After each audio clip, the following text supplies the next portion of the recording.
Buenas tardes, estimados estudiantes.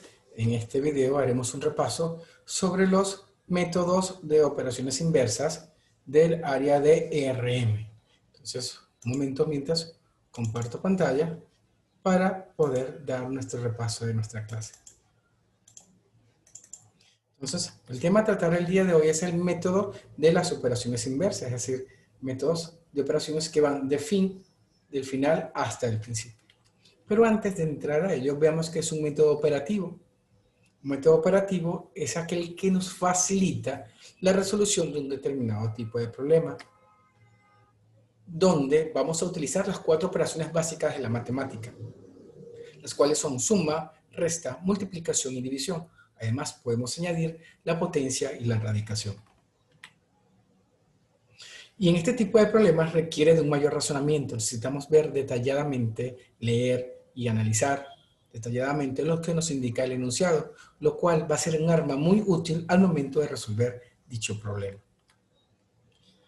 Entre los métodos operativos o estos métodos de las operaciones inversas tenemos el primer método que llamamos el método de la falsa suposición. ¿Y qué es el método de la falsa suposición? Primero debemos tener 4 datos como mínimo para poder aplicar este método. El procedimiento de resolución radica en realizar una falsa suposición. Es decir, asumir que todos los elementos son de una sola clase. Veámoslo con un ejemplo. Tenemos, en una granja se pueden contar 35 cabezas y 100 patas entre gallinas y conejos. ¿Cuántos conejos y cuántas gallinas hay en la granja?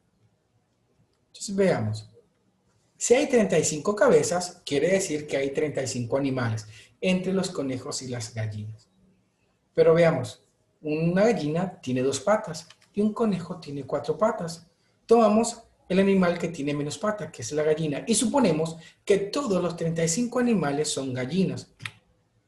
Si todos fuesen gallinas, multiplicamos 35 por 2 patas que tiene cada gallina, tenemos 70 patas, pero me indican que hay 100 patas.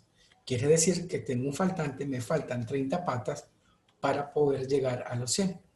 Pero un conejo tiene 4 patas. Si ya le dimos 2, nos hacen falta 2 patas más.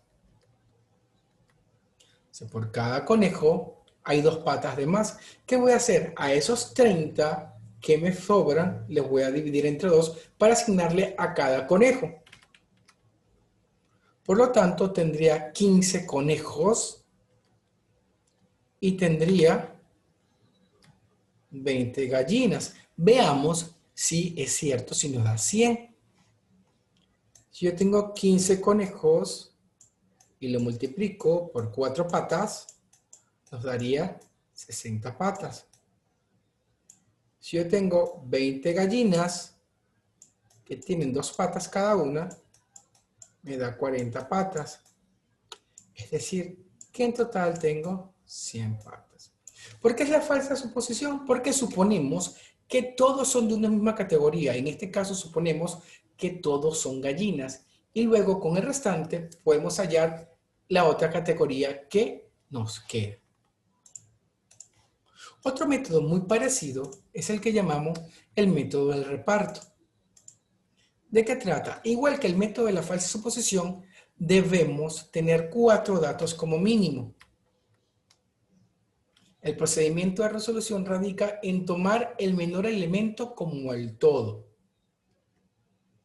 Y luego, por sustracción, hallamos lo que corresponde al otro elemento. Por ejemplo, si han de repartir 662 caramelos entre 132 niños, dando 6 a cada varón y 4 a cada niña. ¿Entre cuántos varones y cuántas niñas será el reparto? Me mandan a conocer la cantidad de niños y niñas que hay en esta fiesta donde se repartieron 662 caramelos. Debo hallar a qué género, si al varón o a la hembra, a quien le dieron menos caramelos. Podemos observar que a las niñas le dieron 4 y al varón 6. Por lo tanto, vamos a asumir primero con el menor valor, es decir, el de las niñas. Si suponemos que hay 132 niños, que son los que hay entre niños y niñas, y repartimos 4, es decir, el valor que se le reparten a cada niña, es decir, asumiendo que todos fueran niñas, tenemos 528 caramelos. pero la bolsa tiene 662. ¿Cuántos caramelos nos sobran? 134 caramelos. Pero como al varón se le dan 6 caramelos, y suponemos que todos tienen 4, por cada varón me hace falta darle 2 caramelos más. Por lo tanto, esos 134 lo voy a dividir entre 2 y me da 67 varones. Si tengo 67 varones, puedo hallar el número de niñas. 132 menos 67 me da 65. Entonces, tomamos siempre el menor valor y luego, por sustracción, por resta, podemos obtener el valor o el valor del otro género que corresponde. Como tercer método, tenemos el método del cangrejo. El método del cangrejo consiste en, a partir del último resultado y las operaciones realizadas, descubrir el número desconocido, realizando las operaciones opuestas a las realizadas y en orden inverso al que fueron efectuadas. Veamos un ejemplo para poder entender. Entonces nos dicen, a un número se multiplica por 3, al resultado se le suma 48, a este resultado se le extrae la raíz cuadrada y finalmente se le resta 36, obteniéndose 24. ¿Cuál es el número? Entonces veamos, debemos colocar el orden en que fueron efectuadas las diferentes operaciones matemáticas. Primero me indican que a mi número, que vamos a llamar n, lo vamos a multiplicar primero por 3. Luego le vamos a sumar 48.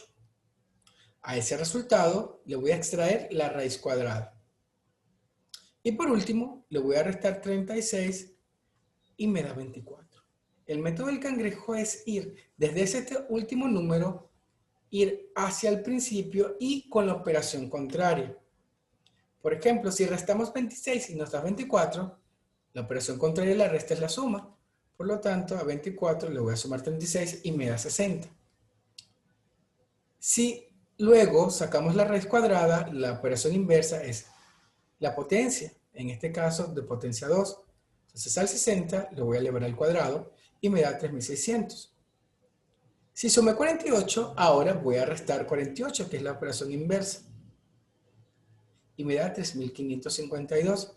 Si por último multiplico por 3, ahora voy a dividir entre 3. Por lo tanto, el número es 1184.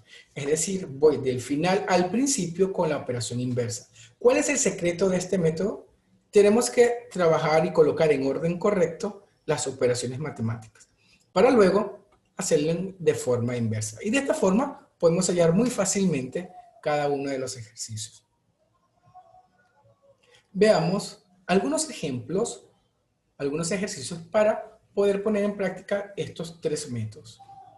Veamos el primero. Nos dice, Arturo tiene en su bolsillo 61 soles entre monedas de 2 y 5 soles únicamente. Si al contarlas ve que tiene 20 monedas, ¿cuántas de ellas son de 5 soles? O sea, tenemos 61 soles, 61 monedas, perdón, 20 monedas de 60, con 61 soles entre monedas de 2 y 5. Entonces, ¿qué vamos a asumir? Vamos a asumir, por falsa suposición, que todas fueran de 2 soles. Si tengo 20 monedas y todas son de 2 soles, al multiplicar me da 40. Es decir, tengo 40 soles. Pero si Arturo tiene 61 en sus bolsillos, nos faltan 21. Pero suponemos que todas eran de 2 soles, pero también tenemos monedas de 5. ¿Cuánto nos hace falta para llegar de 2 a 5? 3 soles. Entonces, por cada moneda de 5 soles, faltarían 3. ¿Qué voy a hacer? Dividir los 21 soles entre 3. Y divido 21 entre 3 y me da 7 monedas de 5. Vamos a sacar la cuenta para ver si realmente los datos coinciden. Veamos, si tiene 7 monedas de 5, 7 por 5 soles nos dan 35 soles. Y si tengo 7 y tengo 20 monedas, tengo 13 de 2 soles. Si tengo 13 de 2 soles, me da 26 soles. Si sumo, me da 61 soles. Por lo tanto, nuestra suposición fue correcta y los datos son correctos.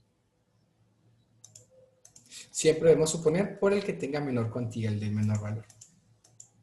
Veamos el siguiente. Dice, en un parque se observan que habían solamente bicicletas y triciclos.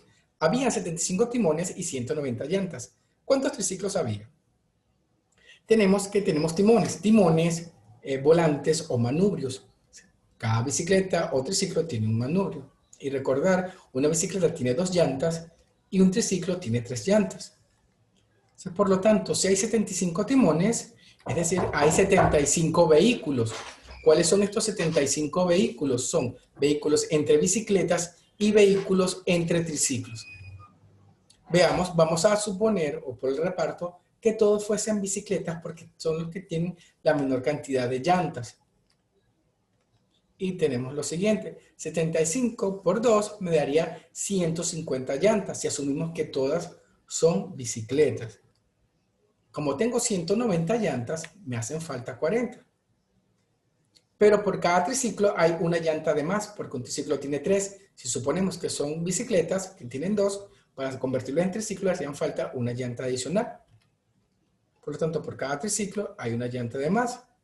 Para hallar la cantidad de triciclos, vamos a dividir la cantidad de llantas restante por la cantidad de llantas que le hacen falta para convertirse en un triciclo.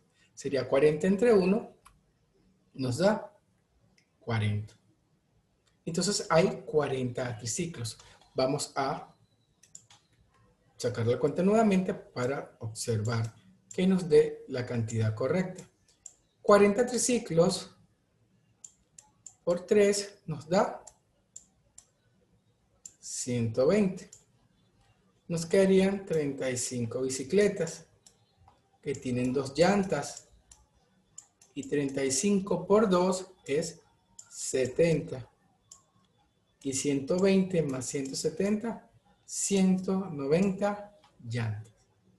Entonces pudimos observar que si nos da la cantidad de triciclos y de llantas. Siempre debo tomar al del menor valor y suponer que todos son iguales a él.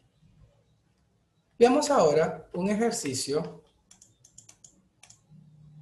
sobre método del cangrejo. Nos dice el siguiente. Un número se aumenta en 20. El resultado se divide entre 3. El cociente obtenido se aumenta en 3. El resultado se le extrae la raíz cuadrada. El resultado se multiplica por 15 y luego el producto obtenido se le divide entre 25, resultando 3. Allí el número. Entonces, vamos primero a ordenar las operaciones matemáticas. A mi número n, primero le aumento 20, es decir, le sumo 20. Luego ese resultado lo voy a dividir entre 3. Ese cociente que me da, lo voy a aumentar en 3, es decir, le sumo 3. A ese resultado le voy a extraer la raíz cuadrada. Luego, lo voy a multiplicar por 15 para finalmente dividirlo entre 25 y que me resulte 3.